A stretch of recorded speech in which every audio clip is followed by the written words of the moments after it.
Authorities are begging Floridians in evacuation zones to get out. But that might not be so easy. Our David Begnaud is east of Tampa right now. David, I can see you're on the I-4 corridor. Can you describe sort of the situation? I see the congestion just over you. Yeah, so we're probably 10 miles from Tampa, but look at the stream of traffic coming out of the Tampa area headed toward Orlando. So I'd say it's, bumper to bumper, roughly 20, 25 miles per hour.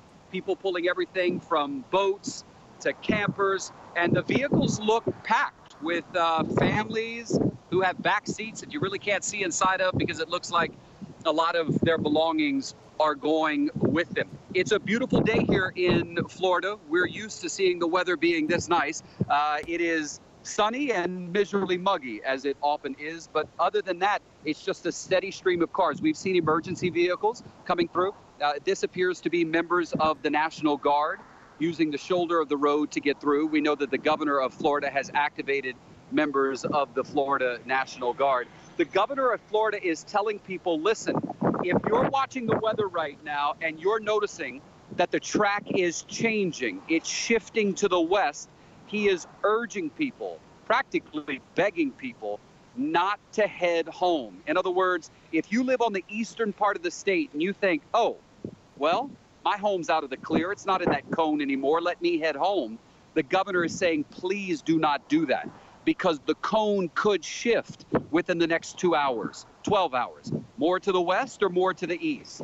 At this point, it looks like the western side of the state is going to bear the brunt of this hurricane. The traffic, by the way, extends as far as the eye can see from where I am.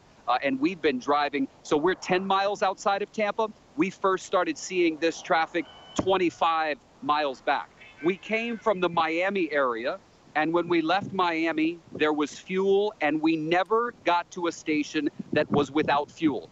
Every station along our route to get here had fuel and even groceries if you needed them, something to drink, a bag of chips. That's the good news. The Highway Patrol is telling us along the evacuation routes of I-95 and the Florida Turnpike, there is fuel. You don't have to worry about that.